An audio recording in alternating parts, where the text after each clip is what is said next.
Hello students, today I want to discuss a problem which is based on collisions, transfer of velocity and transfer of kinetic energy. Right. So first we will learn a concept and then we will use or apply that concept for this particular question, which is problem number 1.198 again from IE Urdu.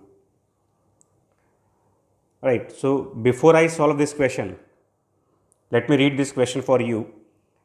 I have a dumbbell here having two masses m by 2 connected by a material which has a length of small l and a particle of mass small m which is moving with velocity v naught strikes the upper part. This particle will strike the upper end of dumbbell, and after that we have to find angular momentum of this dumbbell relative to center of inertia of the dumbbell.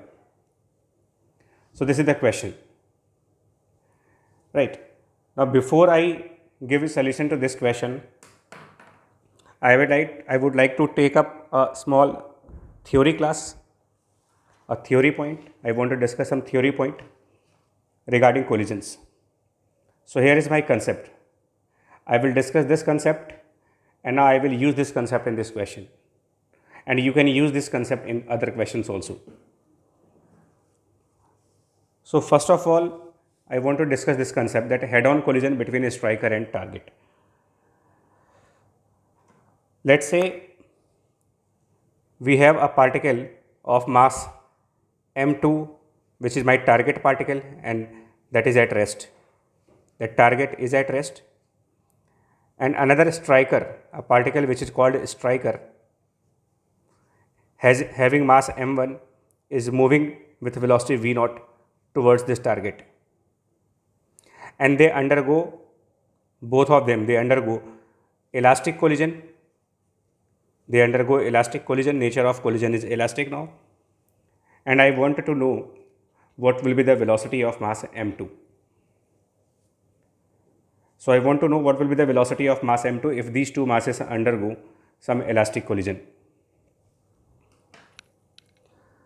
Right.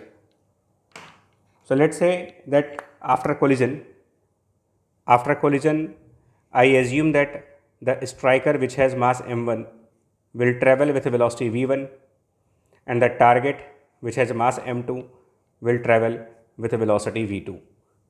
So this I assume after the collision, whereas before the collision the target m2 was at rest, striker m1 was moving with velocity v naught, and they undergo elastic head-on collision. As we all know that in these problems we can follow conservation of linear momentum if there is no external force, and we assume this collision to be in a free space in the absence of any external force, and in that case the linear momentum of system can be conserved, and you can write that the linear momentum before collision equals to the linear momentum after collision. The linear momentum before collision is m1 v naught for this striker and m2 times 0 because it is at rest for the target. Linear momentum after collision will be written as m1 v1 plus m2 v2. So this is my first equation, which is conservation of linear momentum during elastic head-on collision. You can follow one more equation, right? This is conservation of linear momentum, and now I can follow one more equation which is called Newton's law of collision, and that Newton law of collision says that the velocity of separation, so if these two masses are moving with a v1 and v2, so their separation velocity, you can write that the velocity of separation, or you can write that the speed of separation between the two particles should be equal to speed of approach if it is elastic collision. The speed of separation must be equal to the speed of approach. Now the separation speed will be written as v2 minus v1, whereas approach velocity will be v naught. So this is my second equation. If I solve these two equations by simultaneous equations, these two are the simultaneous equations. So if I solve it, I get the value of a V2. After solving, you get the value of a V2 as 2m1 divided by m1 plus m2 times V0.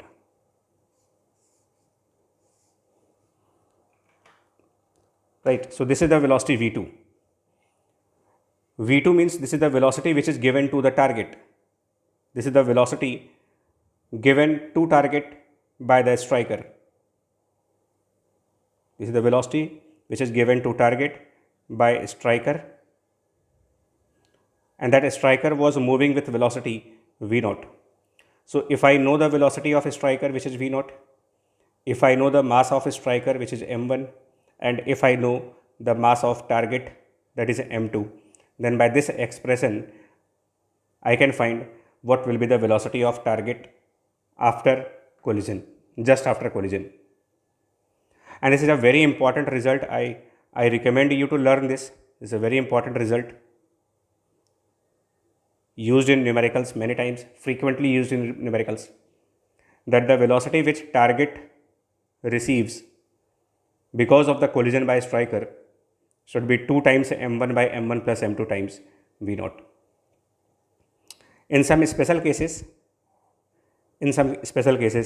if striker and target are similar in the masses, if m1 is equals to m2, if the striker and target, they are of similar mass, so if I take m1 equals to m2 here, I get a v2 equals to v0, which means if two identical masses undergo head-on elastic collision, then the striker will transfer its 100% velocity to the target.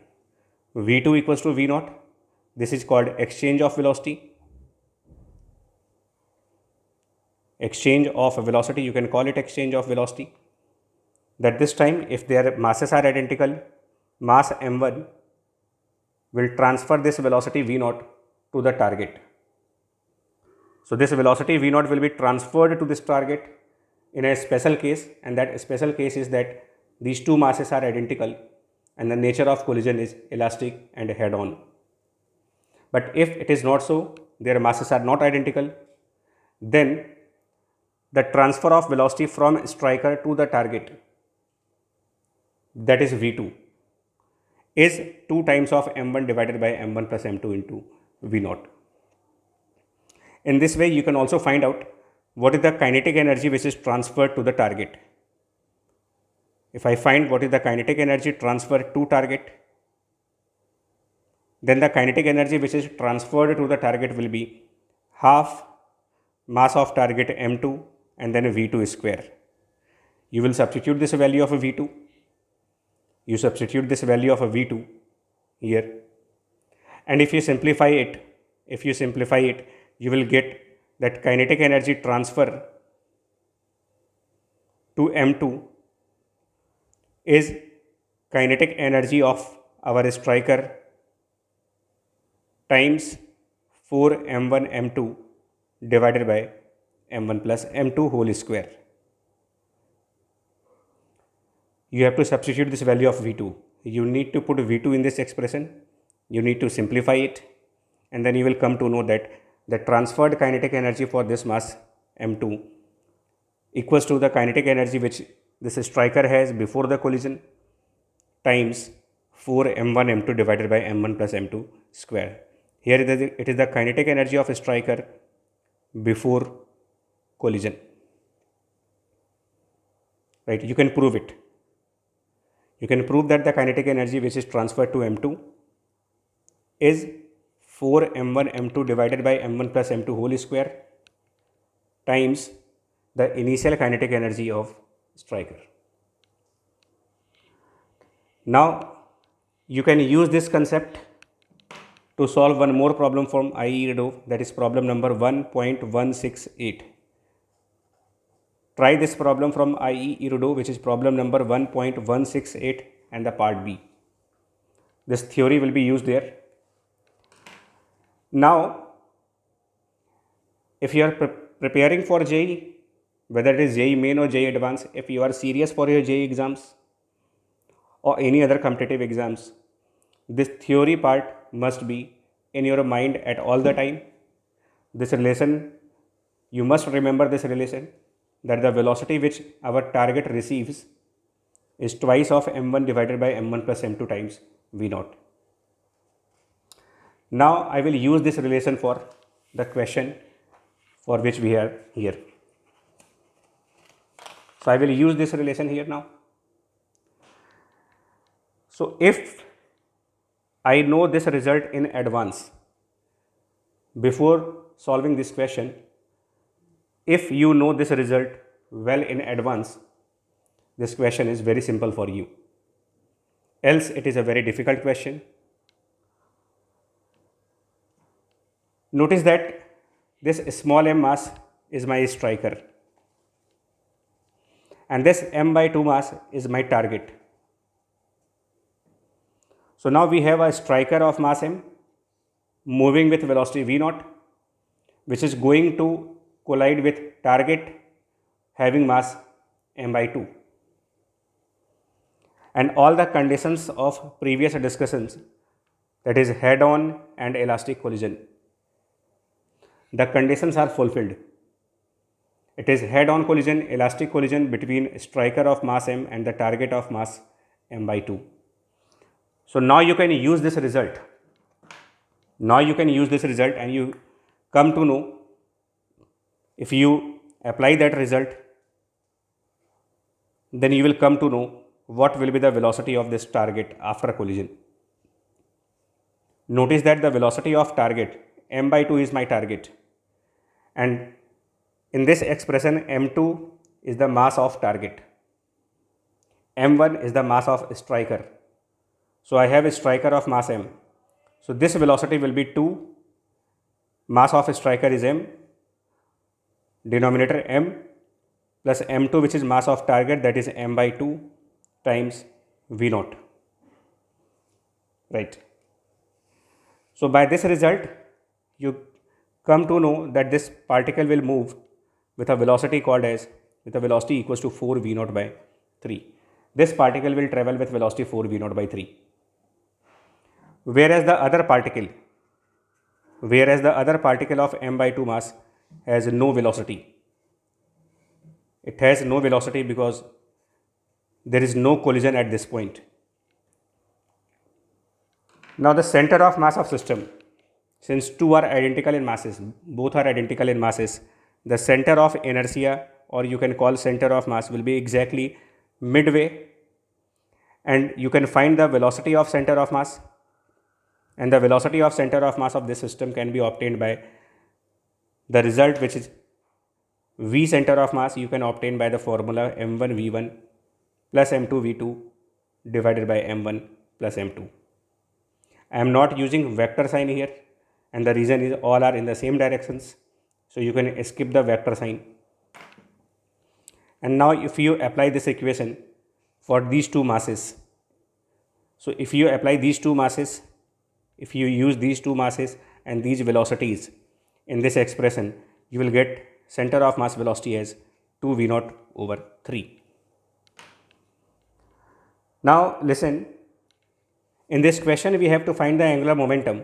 We have to find the angular momentum in the reference frame, which is fixed to the dumbbell's center of inertia. You have to use a reference frame which is center of mass. So if I use the frame of center of mass, in the frame of center of mass, in this frame, notice that I have to use the concept of relative velocity now. If center of mass is moving with a velocity of 2 v0 by 3 and m by 2 is moving with velocity 4 v0 by 3, then the velocity with respect to center of mass, will be 4 v0 by 3 minus 2 v0 by 3, that is 2 v0 by 3. And velocity of this particle with respect to center of mass, I am using this definition, that velocity of A with respect to B is v of A minus v of B. So by this result, velocity of this particle relative to center of mass will be towards left side 2 v0 by 3. and this is L by 2 distance and L by 2 distance. And now the answer part. The angular momentum of this particle relative to center of mass. Angular momentum of a particle about the center of mass will be, it's a linear momentum, it has a mass m by 2 into its velocity relative to center of mass, that is 2 v naught by 3, multiplied by this perpendicular distance, that is L by 2. That's the definition of linear momentum. It is defined as magnitude of linear momentum multiplied by the perpendicular distance from reference point, that is L by 2. And similarly we have this side. In fact, if we follow the proper conditions, then angular momentum is defined as cross product of r and p. It is defined as the cross product of position vector and linear momentum vector. For the above particle, cross product r will be in the upward direction, whereas linear momentum is in the forward direction. For this lower particle, the position vector r is in the downward direction and it has linear momentum in the left side direction. If you follow concept of vectors, then r cross p for this particle and r cross p for the other particle both are in the same directions, and therefore total angular momentum will be twice of this value, right, for this particle and other particle. And now this result will be, the result will be in front of you now, and you can find the total angular momentum for this question relative to the center of mass.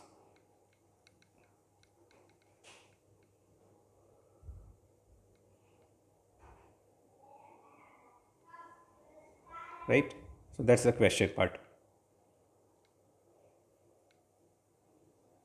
I hope this concept is clear to you.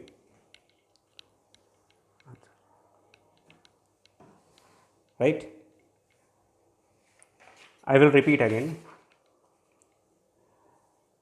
First of all, you need to learn this concept. You need to learn the concept where a striker, when collide with some target in head-on collision, what velocity the target will receive. What velocity the target will receive. I am using this concept for this numerical. I am using this concept for this numerical. So our m by 2 target, right? Our m by 2 target will receive a velocity which is being calculated by this formula. So I get 4 v naught by 3 here. This has no velocity. Then I will use the center of mass point, and the velocity of center of mass will be 2 v naught by 3.